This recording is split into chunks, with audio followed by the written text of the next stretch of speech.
আসসালামু আলাইকুম। সবার আগে বাছাই করা 10টি আন্তর্জাতিক খবর জানিয়ে দেব। প্রথমেই থাকছে শিরোনাম। তবে তার আগে অনুরোধ থাকবে ভিডিওটিতে একটি লাইক দিবেন।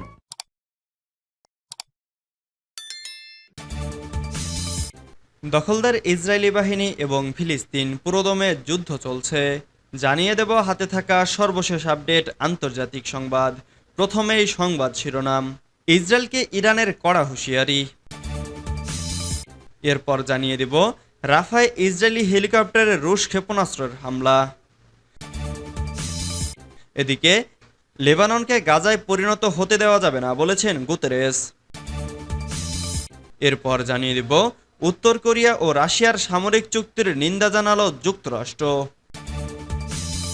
আরও জানিয়ে দেব তাইওয়ান সীমান্তে ৩৬ চীনা বিমান ও ৭ নৌযান, উত্তেজনা বাড়ছে। সর্বশেষ জানিয়ে দেব গাজায় রেড ক্রিসেন্ট দপ্তরের কাছে ইসরায়েলের হামলা, নিহত ২২। এতক্ষণ শুনছিলেন সংবাদ শিরোনাম, এবারে বিস্তারিত। তবে অনুরোধ থাকবে ভিডিওটিতে একটি লাইক করবেন এবং কমেন্ট করে জানিয়ে দিবেন কোন জেলা থেকে আপনি আমাদের এই ভিডিওটি দেখছেন।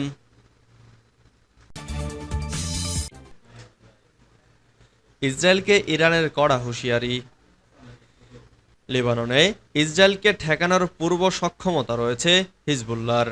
দেশটিতে সর্বাত্মক হামলা চালালে তেল আবিবই বিপদে পড়বে। শুক্রবার এক বিবৃতিতে এমন হুঁশিয়ারি দিয়েছে ইরান। সামাজিক যোগাযোগ মাধ্যমে জাতিসংঘে ইরানের মিশন প্রকাশিত এক বার্তায় বলা হয়, নিজেদের বাঁচাতে দখলদার ইসরায়েল অবিবেচকের মতো সিদ্ধান্ত নিলে আরেকটি যুদ্ধের মুখে পড়বে অঞ্চলটি।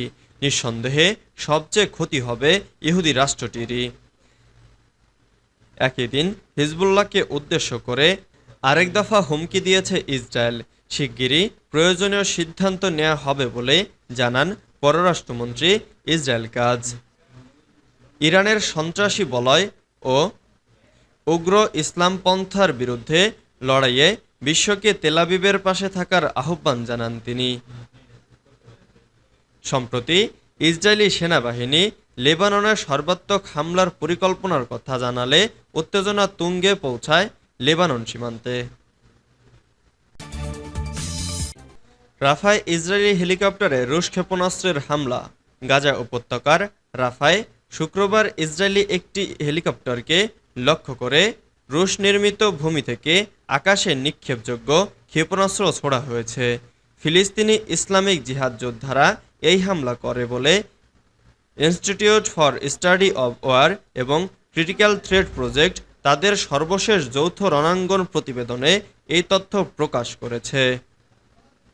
যুক্তরাষ্ট্র ভিত্তিক প্রতিরক্ষা থিঙ্ক ট্যাঙ্ক দুটি জানায়, হেলিকপ্টারটি রাফা থেকে ইসরায়েলি হতাহতদের সরানোর সময় হামলার মুখে পড়ে। পিআইজে যোদ্ধারা রুশ মডেল SA-18 গ্রোস বহনযোগ্য ক্ষেপণাস্ত্র লঞ্চার দিয়ে এই হামলা চালায়। শুক্রবার গাজা উপত্যকার বিভিন্ন স্থানে ফিলিস্তিনি যোদ্ধারা বেশ কয়েকবার মর্টার রকেট এবং রকেট চালিত গ্রেনেড হামলা চালায়। বিশেষ করে মধ্য গাজার নেটজারিত করিডোর, দক্ষিণ রাফা এবং ইসরায়েলের সাথে ক্রসিংয়ের কাছে ইসরায়েলি অবস্থানে এসব হামলা চালানো হয়। লেবাননকে গাজায় পরিণত হতে দেওয়া যাবে না বলেছেন গুতেরেস। লেবাননকে আরও একটি গাজায় পরিণত হতে দেওয়া যাবে না বলে সতর্ক করেছেন জাতিসংঘের মহাসচিব অ্যান্তনিও গুতেরেস। শুক্রবার সাংবাদিকদের সঙ্গে আলাপকালে একথা বলেছেন তিনি। এ সময় ইসরায়েল ও লেবাননের হিজবুল্লাহর মধ্যকার ক্রমবর্ধমান উত্তেজনা বৃদ্ধি নিয়ে গভীরভাবে উদ্বেগ প্রকাশ করে গুতেরেস বলেন, এই পরিস্থিতি শান্ত করতে এবং ভুল গণনা রোধ করতে জাতিসংঘের শান্তিরক্ষীরা কাজ করছেন। ব্রিটিশ বার্তা সংস্থা রয়টার্স এই খবর জানিয়েছে। সাংবাদিকদের গুতেরেস বলেন, একটি তাড়াহুড়ো করে নেওয়া পদক্ষেপ, একটি ভুল গণনা একটি বিপর্যয়কে আরও বেসামাল করে তুলতে পারে, যা সীমান্তের বাইরে, সত্যি বলতে কি কল্পনারও বাইরে চলে যেতে পারে।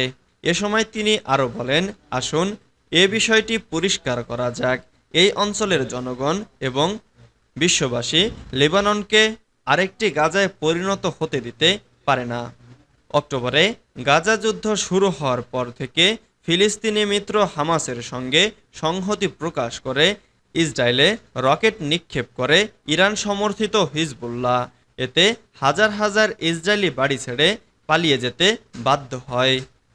সেখানে কঠোর পদক্ষেপ নেওয়ার জন্য ইসরায়েলের রাজনৈতিক চাপ তৈরি হয়। উত্তর কোরিয়া ও রাশিয়ার সামরিক চুক্তির নিন্দা জানালো যুক্তরাষ্ট্র। রাশিয়ার প্রেসিডেন্ট ভ্লাদিমির পুতিন এবং উত্তর কোরিয়ার সর্বোচ্চ নেতা কিম জং উন একটি চুক্তিতে স্বাক্ষর করেছেন, যেখানে তাদের দুই দেশের বিরুদ্ধে যে কোনো আগ্রাসনে তারা পরস্পরকে সহায়তার অঙ্গীকার করেছেন। গত বুধবার পিয়ংইয়ং সফরকালে কিমের সঙ্গে বৈঠকের পর এ ঘোষণা দিয়েছেন পুতিন। অন্যদিকে কিম বলেছেন এটি তাদের সম্পর্ককে একটি নতুন সহযোগিতার অনন্য মাত্রা দিয়েছে। তবে তাদের এই চুক্তির নিন্দা জানিয়েছে যুক্তরাষ্ট্র, কারণ এই চুক্তি তাদের দ্রুত ঘনিষ্ঠ হওয়া সম্পর্ককে আরও জমাট বাঁধাবে বলে পশ্চিমাদের মধ্যে উদ্বেগ তৈরি হয়েছে। শুক্রবার দ্য গার্ডিয়ান এক প্রতিবেদনে জানায়, রুশ প্রেসিডেন্টের এ ঘোষণায় গভীর উদ্বেগ প্রকাশ করেছে যুক্তরাষ্ট্র। দেশটির পররাষ্ট্র মন্ত্রণালয়ের মুখপাত্র ম্যাথিউ মিলার বলেন, পিয়ংইয়ংকে অস্ত্র সরবরাহ করা হলে তা কোরীয় উপদ্বীপকে অস্থিতিশীল করে তুলবে। তাছাড়া অস্ত্রের ধরনের ওপর নির্ভর করবে রাশিয়া জাতিসংঘের নিরাপত্তা কাউন্সিলের খসড়া লঙ্ঘন করছেন কিনা। তাইওয়ান সীমান্তে ৩৬ চীনা বিমান ও ৭ নৌযান, উত্তেজনা বাড়ছে। তাইওয়ান সীমান্তে ফের উত্তেজনা বাড়াচ্ছে চীন। তাইওয়ানের প্রতিরক্ষা মন্ত্রণালয় শুক্রবার জানিয়েছে, গত ২৪ ঘন্টায় তাদের সীমান্ত অঞ্চলে ৩৬ চীনা বিমান ও ৬০টি শিপিং জাহাজ শনাক্ত করেছে তারা, যার মধ্যে ৩৪টি বিমান তাইওয়ানের পূর্বাঞ্চলীয় এয়ার ডিফেন্স আইডেন্টিফিকেশন জোনে প্রবেশ করেছে, যার পরিপ্রেক্ষিতে তাইওয়ানের বাহিনী পরিস্থিতি পর্যবেক্ষণ করে সে অনুযায়ী প্রতিক্রিয়া জানিয়েছে।